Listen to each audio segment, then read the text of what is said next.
Halo, assalamualaikum teman-teman. Kembali lagi di channel Sabi Bisa. Masih ada waktu untuk bikin kue lebaran. Masih ada setengah bulan lagi ya teman-teman. Yuk kita bikin nastar lumer yang gampang dan renyah, enak. Ini adalah nastar klasik yang manis, gurih, renyah, lumer. Pokoknya wangi, enak, dan tetap menjadi primadona saat lebaran Idul Fitri nanti selain kastengel. Oke, langsung aja ini saya bulet-buletin dulu selai nanasnya. Ini kira-kira ada 900 gram selai nanas, dibulatkan dengan setengah sendok teh takar ya, sendok takar ukuran setengah sendok teh. Itu kalau ditimbang 3-4 gram. Kita bulat-bulatin kayak gini semuanya, tujuannya supaya nanti nggak lengket saat mencetaknya. Nah, sekarang langsung aja kita bikin adonannya. 500 gram butter dan 250 gram margarin, 60 gram gula halus, 1 sendok teh vanili bubuk, dan setengah sendok teh garam. Ini kita mixer aja selama 1 menit dengan kecepatan rendah, hanya sampai tercampur rata saja. Oke, langsung cemplungin 6 kuning telur. Saya 2 tahap ya teman-teman. 3 dulu, langsung di mixer. Lalu 3-nya lagi, mixer lagi sampai tercampur rata aja teman-teman. Nah, kalau udah kayak gini, udah aja mixernya kita copot, kita angkat. Lalu tambahkan 60 gram maizena dan 2 saset susu denka bubuk kemasan 27 gram. Sambil diayak aja. Lalu diaduk rata menggunakan centong ya kalau saya. Dan tahap terakhir adalah memasukkan tepung terigu protein rendah 1 kg. Ini saya masukkan 3 tahap. Sepertiganya dulu sambil diayak, lalu aduk rata menggunakan centong, nggak menggunakan tangan karena takut memengaruhi si adonannya menjadi keras ya teman-teman. Nah, ini kita lakukan 3 tahap sampai akhir pun saya tetap menggunakan centong, gak pakai tangan, karena nanti kuenya bakalan bisa jadi keras. Nah, ini yang terakhir.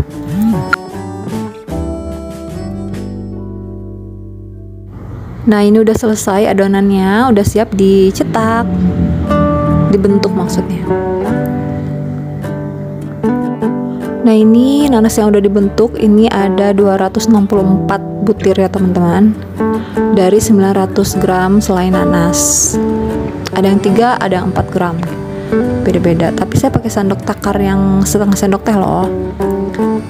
Nah, ini untuk adonannya juga saya pakai takaran sendok yang ukuran setengah sendok makan. Kalau ditimbang itu 8-9 gram, tapi ini rata-rata saya 8 gram karena saya tuh bener-bener peres banget ya teman-teman, kayak gini. Ini akan saya takar dulu semuanya sampai selesai.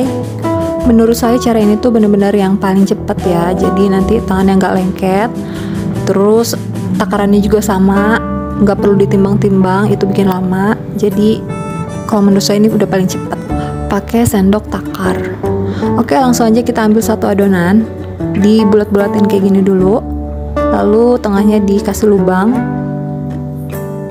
lalu ambil selai nanasnya menggunakan tusukan supaya jari kita nggak lengket, karena kalau lengket nanti pas bulet-buletinnya lagi tuh nanti malah kacau ya teman-teman.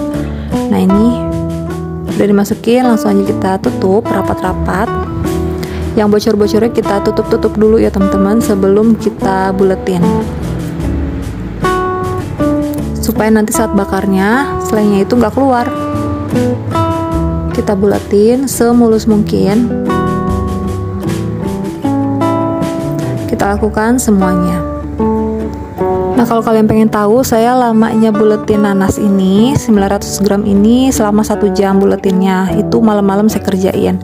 Nah, subuh-subuhnya saya bikin kue nastarnya. Nah, untuk satu loyang ini 15 menit ya teman-teman.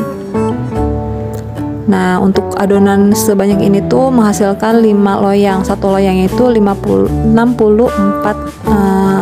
piece. Nah, ini udah dapat 3 loyang, langsung aja kita bakar di oven yang sudah panas. Saya masih pakai oven tangkring. Ini sambil nanti kita tunggu bakarannya mateng, nanti kita lanjutin lagi adonannya. Ini kita oven sampai matang aja ya teman-teman, atas bawahnya udah mateng. Pokoknya step oven kan beda-beda ya, jadi disesuaikan aja dengan oven masing-masing.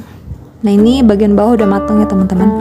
Kalau lamanya saya mengoven ini totalan 40 menitan, 40-50 menit, itu pun udah dituker-tuker dari atas ke bawah, bawah ke atas gitu ya teman-teman sampai matang. Nah ini kita kocok 6 butir telur ditambah 3 sendok makan minyak sayur dan 4 tetes pewarna kuning telur. Ini untuk olesan kue nastarnya. Nah yang tadi udah mateng kita dinginin dulu ya teman-teman, kurang lebih itu 20, nggak sampai 20 menit sih, pokoknya sampai dingin, sampai suhu ruang. Habis itu baru kita olesin dengan kuning telur ini. Ini saya pakai tetesan pewarna telur, pewarna kuning telur ya teman-teman, bukan pewarna makanan yang kayak pasta-pasta untuk bikin kue. Nah ini nastarnya udah didiamkan kira-kira 20 menit, tapi nggak sampai sih, pokoknya sampai suhu ruang. Ini bawahnya udah kecoklatan, atasnya juga udah mateng. Langsung aja kita poles dengan kuning telur yang udah dibuat. Tujuan diolesin kuning telurnya saat kuenya udah dingin kayak gini supaya nggak pecah ya teman-teman. Jadi kalau diolesin dari mentah-mentah itu nanti kuning telurnya jadi pecah-pecah, retak-retak, jadi nggak mulus. Nah ini kita olesin. Ngolesinnya juga 2 tahap. Ini tahap pertama, nanti kita keringkan dulu beberapa saat, sebentar aja kok. Habis diolesin kayak gini, ini yang tahap pertama, didiamkan sebentar, cuman beberapa menit, paling 5 menit gitu ya. Nanti itu udah kering permukaannya, nanti kita oles lagi. Oh ya, kalau untuk pakai cara ini sebaiknya loyangnya itu pada saat bikin nastarnya tadi nggak usah dipakein margarin, karena dia bakal lari-lari kayak gini nih tuh. Pas diolesin kuning telurnya tuh dia bakal lari-lari karena udah licin gitu ya. Sebaiknya nggak usah dikasih margarin kayak saya ya teman-teman. Kecuali kalau diolesin kuning telurnya dari mentah itu nggak apa-apa dikasih margarin. Nah, ini tahap yang keduanya. Tadi udah kering ya permukaan yang pertamanya. Udah selesai, langsung aja kita masukin lagi ke dalam oven selama kurang lebih 15 menit.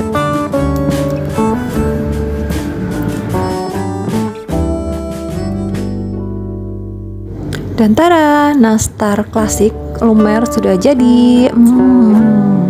Gimana teman-teman? Ini kenapa nggak begitu kurang kelihatan glowing kalau di kamera ya, tapi aslinya kelihatan glowing loh. Ini karena ngebelut-belutinnya saya kurang lama ya, kurang mulus. Tapi selanjutnya saya lebih dimulusin lagi gitu. Nah tadi yang direkam tuh yang kurang mulusnya, maaf ya. Nah ini langsung aja saya masukin kalau kuenya udah dingin.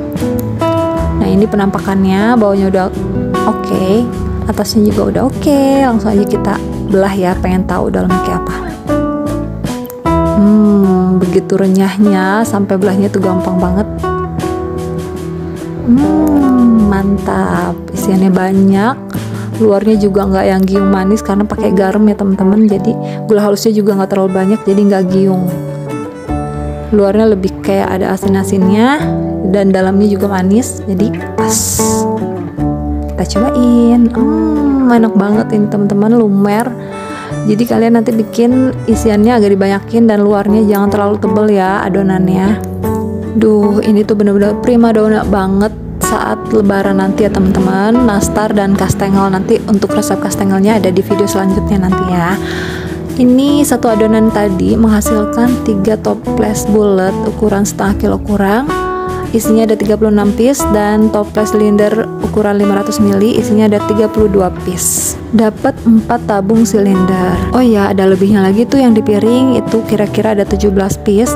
Jadi total keseluruhannya itu ada 253 piece ya teman-teman. Nah, kenapa itu di toples bulat yang bagian atasnya itu retak? Itu retak bukan dari asli kuenya, tapi karena pas ditutupnya itu terlalu nggak ngepas di toplesnya ya, jadi saya paksain gitu, akhirnya dia retak gitu. Jadi sebaiknya jangan terlalu dipenuhin sampai atas full ya, supaya kuenya itu tetap mulus, tapi bebas sih. Oke, sekian dulu video dari saya. Terima kasih yang sudah menonton. Semoga bermanfaat dan selamat mencoba. Selamat menjalani ibadah puasa. Tinggal beberapa hari lagi kita menuju hari kemenangan. Semoga sehat semuanya dan ibadah kita diterima Allah Subhanahu wa taala. Amin ya robbal alamin. Terima kasih. Wassalamualaikum warahmatullahi wabarakatuh. Dadah. Oh ya, jangan lupa subscribe, like, komen, dan share ya teman-teman, supaya saya lebih semangat lagi bikin videonya. Dah.